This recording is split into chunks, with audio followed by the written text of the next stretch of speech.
し波を揃えてゆこうお互いを信じ合う五輪の仲間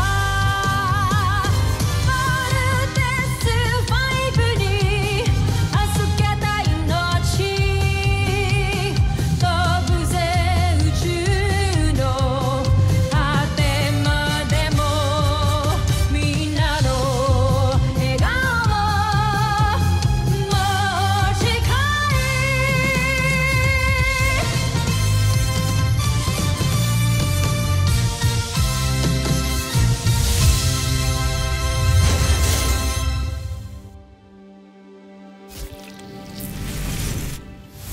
Nakaraan sa Voltes 5 Legacy.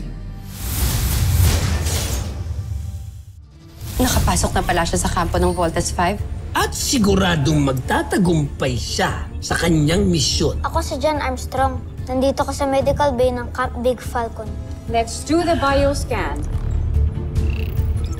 Alam mong napakadelikado ng misyon na yun. Bakit hinayaan mo siya lamang mag-isa? Hanggat nakikita niyo yung pulang tuldok na yan, ligtas ang ating prinsipe dahil suot pa niya ang pulseras. He's cleared. He's a human being.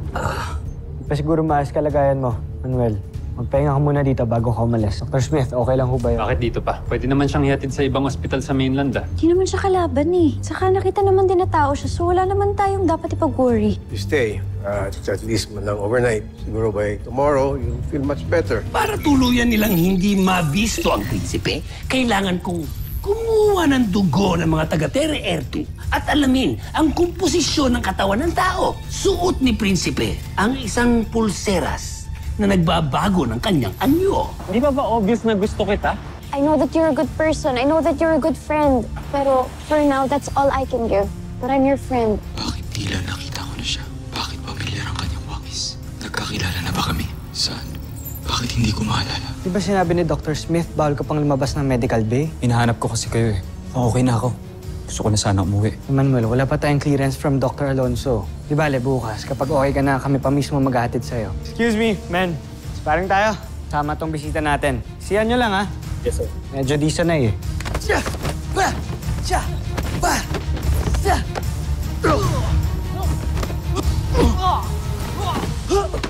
Wow! Wow! Alam mo, hindi ka marunong. Alas kawawain mo na yung kasparing mo, eh. Niloko mo ata ako, eh. Hindi namin alam kung paano siya nakalabas ng medical bay dahil mukhang hindi nag-function ng CCTV, that's why pinapacheck right now. Pero base rito, mukhang nagmamacheck siya sa buong camp.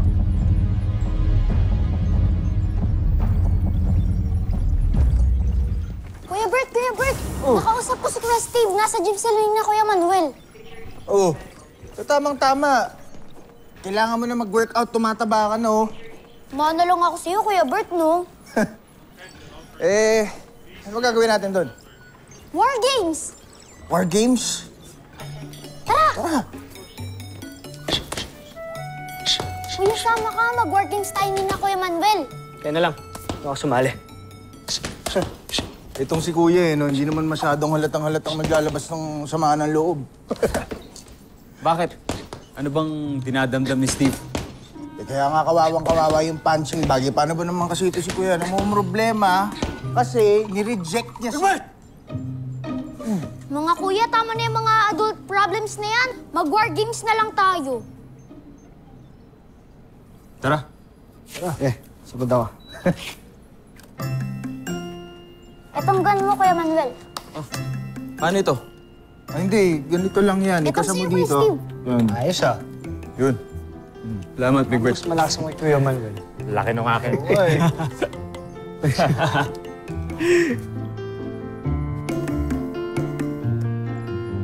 Teka, ito lang. Okay, game! Let's take over!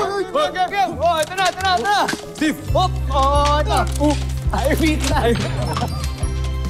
Aray! Saan dalawa? Super! Uy! Bakit ako lang binabanan mo? Uy! Aray ko! Aray! Headshot! Ano ko yan, Kuya Manuel? Saan yung ganun mo? Ganda yan! Aray ko! Wala ka nang bala! Parang yun! Uy! Bomba! Bomba! Uy! Ito lang!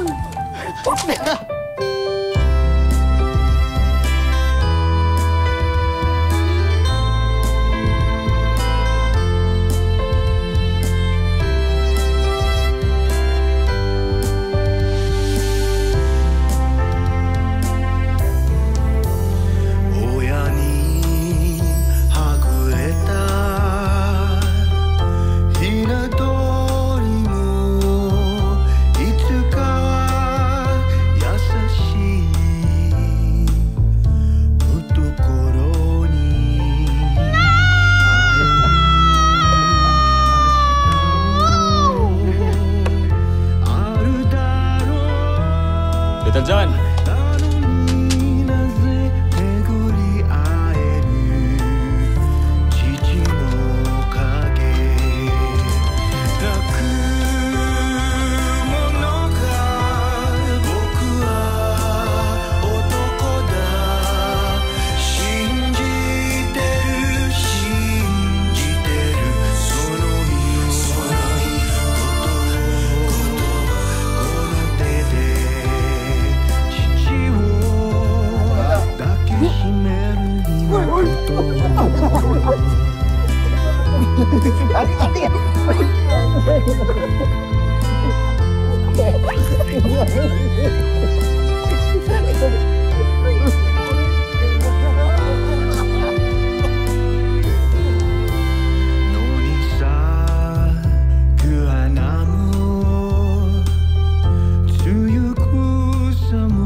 Sabihin niyo na yung totoo. Ano ba talaga yung trabaho niyo dito sa kampo?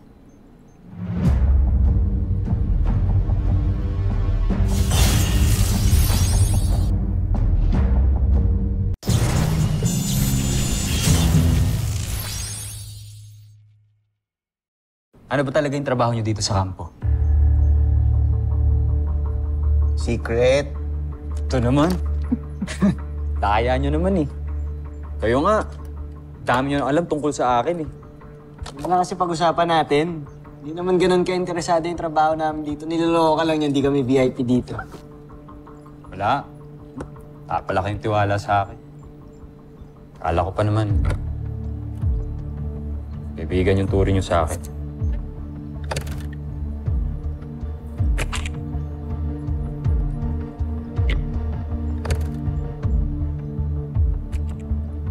Okay, fine. Tatrabaho kami dito as... Lieutenant Commander Steve Armstrong, please come in. Dr. Smith. Bakit kasama niyo si Manuel? Hindi ba sa kalagayan niyan dapat nasa medical bay yan? Dr. Smith, wala akong kasalanan sa kay Manuel dito. Kami hong nagdala sa kanya. Sorry po. Sorry po, Dr. Smith. Nag-enjoy lang po kami masyado. Naglaro lang po kami ng baril-barilan. Pasensya na. Babalik na ako sa medical bay. Huwag pasama ka kay Steve and Big Bert. Bantayan niyo yan. Ayokong iikot-ikot yan sa camp. And pardon me for being straightforward. Tomorrow morning, kailangan ka nang umalis. Aalis na ako kapag lumiwanag na. Yes, Dr. Smith.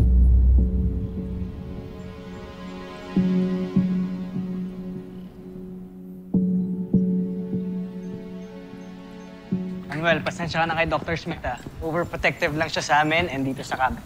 Wala yun. Naiintindihan ko naman. Dapat naman siya magkaganon. Kasi sa aking nabalitaan, dito raw nakatago ang Voltes 5. Oh, actually nga, doon nakalagay sa Deck 12 and up ang ating mga vote machines. Doon? Sa may mga sundalo? Manuel, hindi lang sila basta sundalo. They are the elite action group of Earth Defense Force na nagbabantay kay Voltes 5.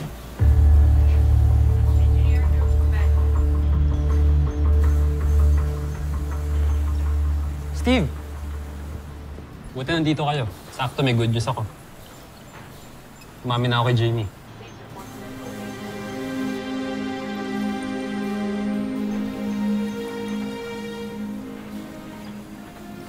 Congrats, bro. Congrats. Salamat, Tol. Alam mo, kung di dahil sa pep talk mo na isang araw, di ako magkakaroon ng confidence sabihin sa kanya yun. Nga pala nandito to. Di ba ang sabi ni Dr. Smith hindi siya pwede lumabas ng medical bay? Oo, nasermon na nga kami kanina. Si Manuel, ka na.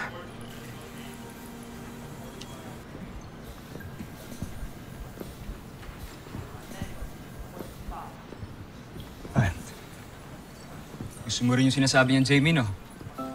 Galing mo, Kuya Manuel, ah. Nahulaan mo yun? Madali basahin ang mukha ni Steve. Ewan ko ba kasi dyan kay Kuya, bro, eh. Mahal na nga niya si Jamie.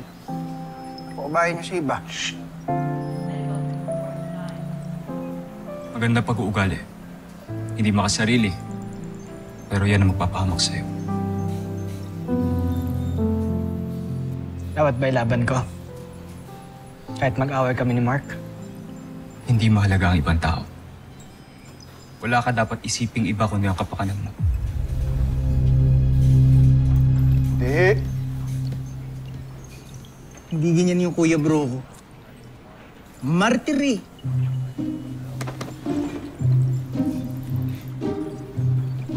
Uy, joke lang.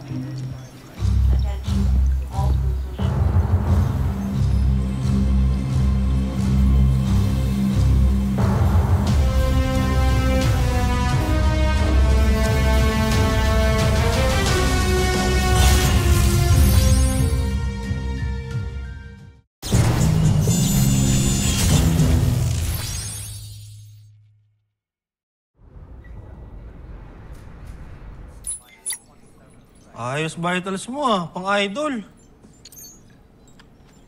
Salamat.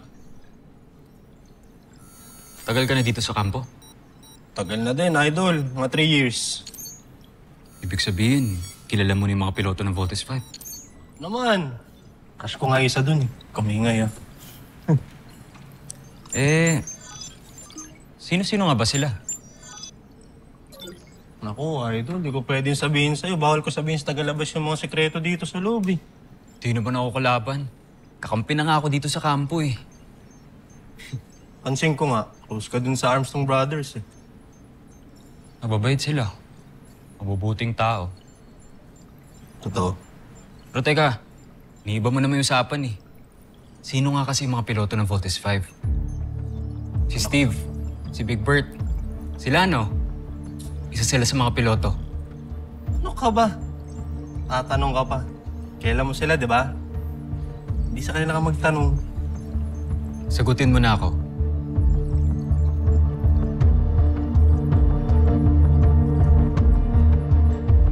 Sige na nga. Nurse Harvey, sumama ka sa akin sa kabilang wing ng medical bay. I need you there. Okay? Yes Now. po, Doc. Idol, wala mo na hawa.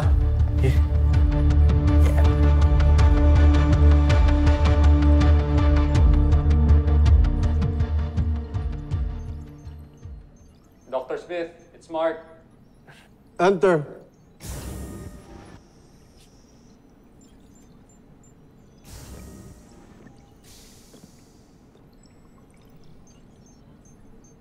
Still looking for clues kung tao ba talaga o hindi yung bisita natin, Dr. Smith. Mark, anong ginagawa mo dito? Hindi ba dapat natutulog ka na? I couldn't sleep. So, tama ho ba ako? Ayan ho ba yung scan ni Manuel?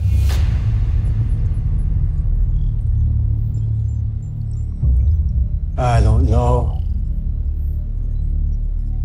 There is something about him that is not right. Honestly, ako rin po, Dr. Smith. Kaya hindi ko magawang sabayan yung Armstrong Brothers na yan sa pakikipag-bonding sa kanya. There's just something in him na hindi ko talaga gusto.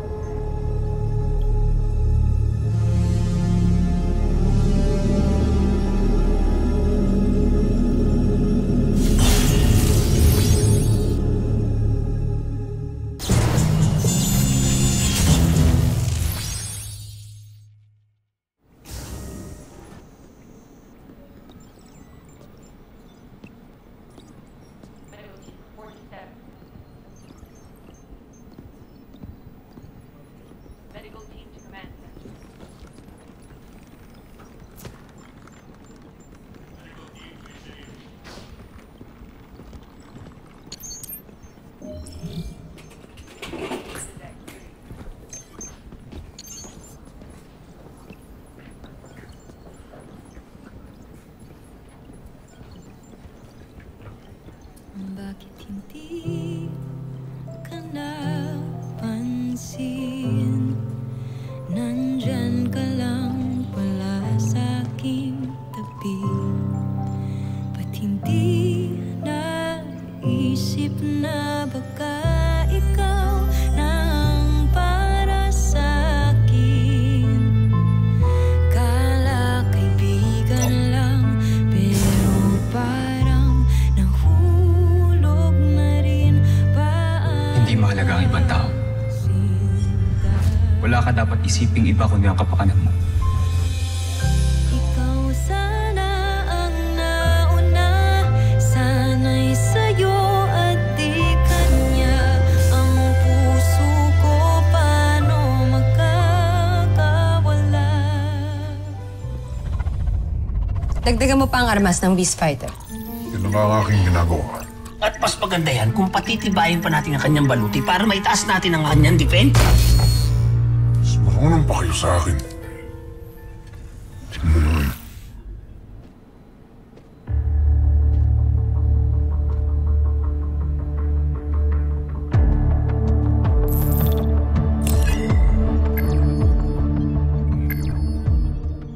Joffrey. Joffrey, ikinagagala kita makausap, mahal ko. Mahal kong prinsipe. Kamusta ang iyong plano? Tagumpay ang aking plano, Sandra. Hindi ko lang basta napasok ang kampo ng mga taga-Terra Erto. Nakuha ko rin ang loob nila. Subalit, nagulat ako. Mababait pala sila. Joffrey, huwag niyo sabihin nagbabago ng tingin niyo sa kanila. Kayo na rin mismo ang nagsabi na kalaban sila. Oo, kaaway nga sila. Kaya walang magbabago sa aking mga plano, Sandra. Sasamantalahin ko ang kabaitang pinapakita nila sa akin. Hanggang sa malaman ko ang sikreto ni Voltes 5. At ipinapangako ko sa inyo, hindi matatapos ang gabing ito. Malalaman ko kung sino-sino ang mga piloto ng Voltes 5.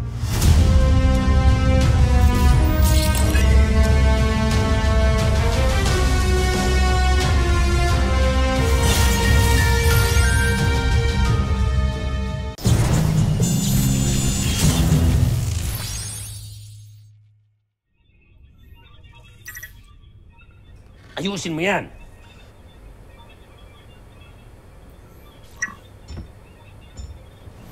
Bakit? Hindi ka pa nagpapahinga, Sandra? Parang masyadong malalim naman yata yung bumabagabag sa isipan mo. Nag-aalala lamang ako para sa ating prinsipe. Lalo na't kasama niya ngayon ng mga kalaban natin. Labis-labis naman yata ang iyong pag-aalala kay Prinsipe Zardos. Gayong kanina lamang ay kausap natin siya. Huwag mo sabihin sa akin hindi ka nag-aalala para sa ating prinsipe, Draco. Nag-aalala rin. Ngunit, ibang antas ng sa iyo. Binibigyan mo ba talaga ng mali siya nararamdaman ko, General Draco? Ikaw ang nagsabi niyan, hindi ako. Kalapastanganan. Kumalma ka lang, Sandra. Huwag kang nagpapadala sa pangungutya ni Draco. At huwag ka masyadong mag-alala. Kilala naman natin si Prinsipe Zardos. Huwag mong baliwalain ang husay nun. Hindi basta-basta mapapahamak yun. At sigurado ako sa pagbalik niya, may dala siyang magandang balita para sa atin.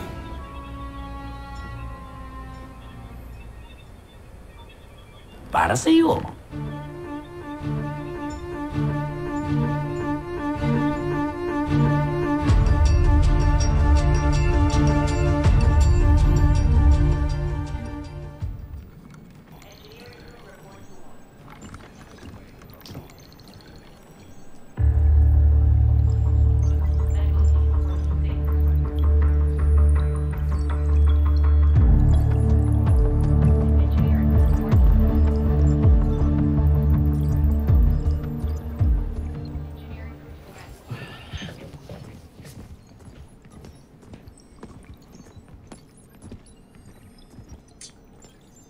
Dr. Alonso, Dr. Smith. yung pasyente mo, Ha? Nandiyan lang siya kanina. Baka tumakas na naman. kailangan natin hanapin yan. Nurse Harvey, nasa yung pasyente dito? Kuha na, Dok.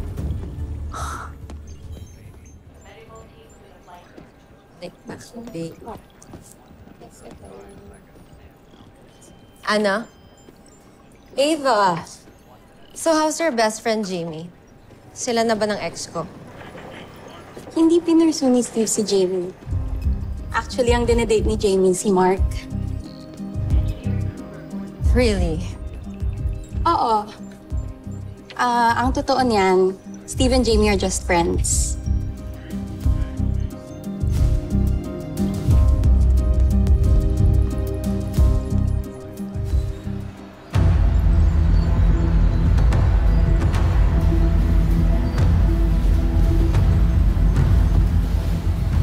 Teknolohiya ito ng pusa. Paano nilikha ito ng mga taga-Terra Erto?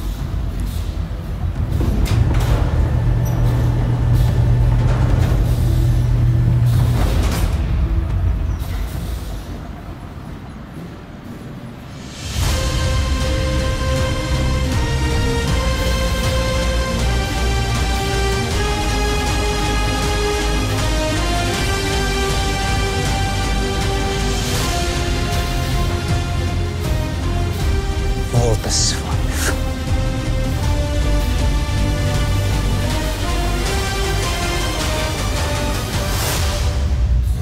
Susunod sa Voltes 5 Legacy. Hindi ba kayo nagtataka sa mga kinikilos ni Manuel?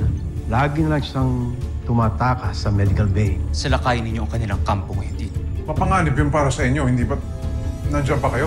Joffrey, mas makakabuti siguro kung bumalik muna kayo dito sa ating himpilan. Hindi pa ako makakaalis. May kailangan pa akong kumpirmahin. Kaya kailangan niyong sumugod ngayon.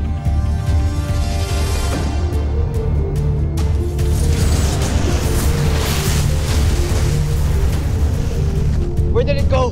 Bigla na lang nawala yung kalaban. I wonder kung bakit siya nagpakita tapos bigla naman din nawala. Baka panibagong tactic na naman nila yan. Dr. Smith, hindi ko kaya nagsispy lang sila kaya sila nagpakita sandali? Si Manuel po, Dr. Smith. Nandito po ba siya? Sir, sigurado ka ba na dito ka susunduin? Oo. Sigurado ako.